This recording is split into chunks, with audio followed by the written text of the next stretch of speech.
Oke, bismillahirrahmanirrahim. Assalamualaikum warahmatullahi wabarakatuh. Berjumpa lagi dengan saya di channel Biovlog Nusantara. Terima kasih kepada sahabatku sekalian dimanapun berada, para pelaku usaha khususnya di sistem Biovlog. Teman-teman sekalian, terima kasih yang sudah mendukung channel saya berkembang. Dan yang belum subscribe silahkan klik tombol subscribe-nya. Kita akan sama-sama berbagi pengalaman ya. Lebih tepatnya saya sharing pengalaman saya sendiri, bukan berarti bahwa saya adalah masternya, saya adalah pengajar, tidak. Saya hanya membagikan pengalaman saya di apa yang saya alami selama memelihara ikan memakai metode sistem Biovlog. Jadi insya Allah permasalahan yang saya sudah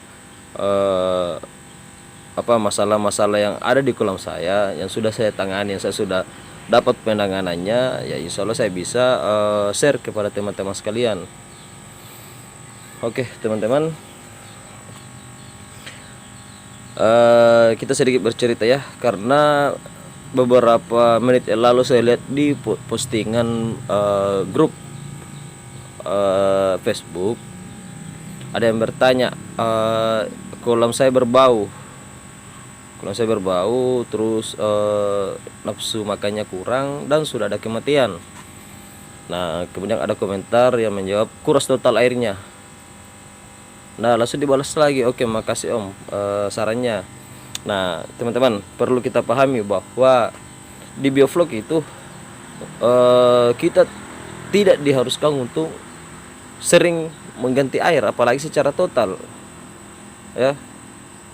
Kalau kita sering mengganti air, setiap ada masalah terus kita kuras total, ngapain kita memakai sistem Biovlog?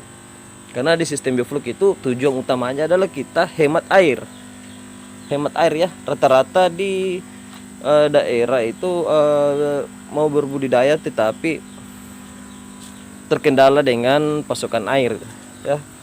Sedangkan kita ini mau hemat air teman-teman, makanya kita salah satu tujuannya Biovlog itu ya hemat air. Nah teman-teman, saya jelaskan sedikit, jika di kolam teman-teman airnya berbau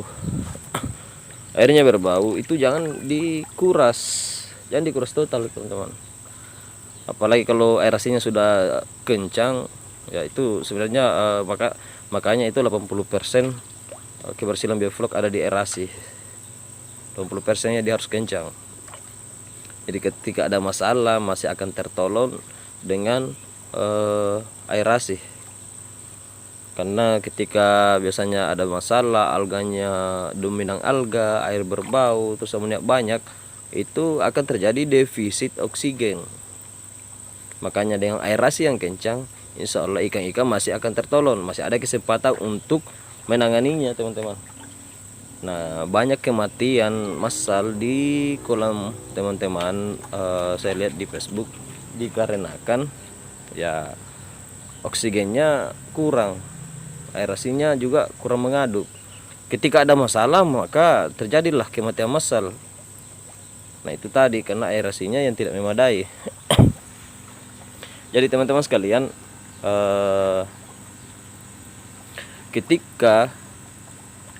jadi teman-teman sekalian, kita kembali ke topik ya. Ketika air Anda berbau, Anda cukup memperhatikan kelakuan ikan teman-teman. Ikan itu bagaimana? Apa dia tidak mau makan? Apa sudah ada kematian yang cukup signifikan? Nah saya sedikit tutorialkan ya. Kalau air Anda berbau, Anda bisa melakukan aplikasi susulan seperti di takaran awal, ataupun di takaran setengah,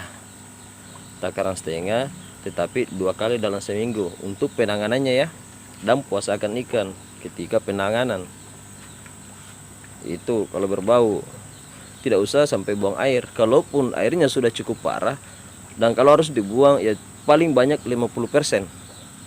Jangan membuang sampai total sampai 80% misalnya. Bahkan ada yang nyaranin dikuras diganti total. Waduh, itu sudah pemborosan lagi, boros di air, boros di probiotik, air yang sudah terbentuk vlognya, maka harus dibentuk ulang lagi. Nah, makanya silakan ketika air Anda berbau dan nafsu makannya kurang, teman-teman, ini ya saran untuk pemula, cukup menguras sekitar 20 cm, kemudian tambah air baru dan lanjut aplikasi. Ingat ya, aplikasinya itu di pagi hari, jangan di sore hari. Sore harinya itu hanya pemberian kapur. Itu saran saya untuk pemula.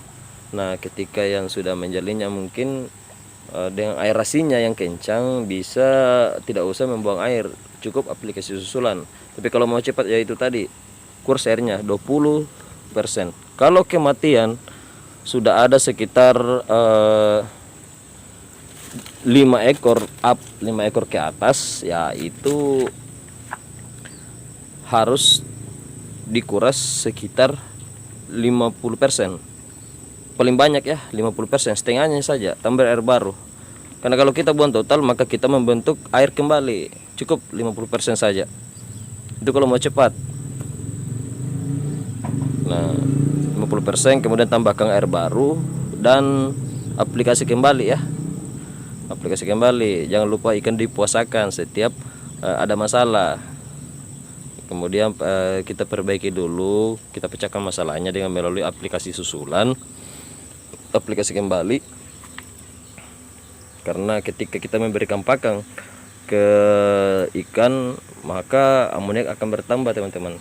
Air yang berbau itu biasanya terlambat memberikan aplikasi susulan sehingga amoniak menumpuk, bakteri juga sudah mati yang mengurai kotoran, amoniak dan lain sebagainya kan bakteri. Sedangkan kalau bakterinya juga sudah banyak yang mati, berarti ya apa yang akan mengurai, otomatis penumpukan amoniak yang akan terjadi, tumbuhlah patogen, tumbuhlah bakteri jahat, sehingga airnya berbau, ikan sudah tidak mau makan karena sudah tidak nyaman dengan lingkungannya.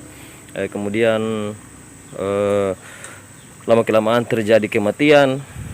Nah, kematian 1-2 ekor itu air tidak usah dibuang, cukup memberikan aplikasi susulan.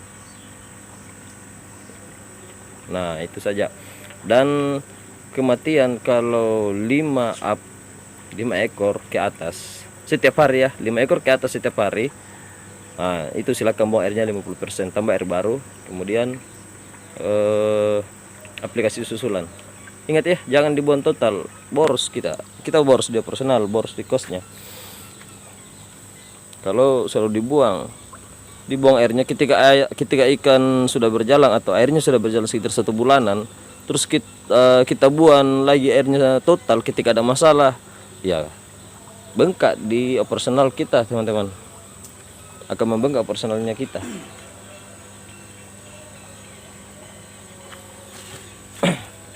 Nah, ini saya inisiatif membuat video secara singkat karena barusan saya melihat salah satu postingan yang menanyakan tentang airnya yang berbau. Kemudian ada yang menyarankan untuk membuang total airnya. Jangan. Kalau saya jangan. Saya pun sering berbau kok ketika saya sibuk, saya lambat aplikasi susulan, berbau. Saya cuma cukup puasakan dan berikan aplikasi susulan, sudah selesai. Itu aja sih. Saya cuma tinggal lakukan regenerasi bakteri namanya dengan melalui aplikasi susulan. Oke, kalau ada yang mau ditanyakan supaya lebih jelasnya silahkan tanyakan di kolom komentar ya. Dan yang belum subscribe silahkan klik tombol subscribe-nya. Jangan lupa di share, jangan lupa like-nya, dan bantu channelnya berkembang. Salam petani milenial, salam biovlog Nusantara. Assalamualaikum warahmatullahi wabarakatuh.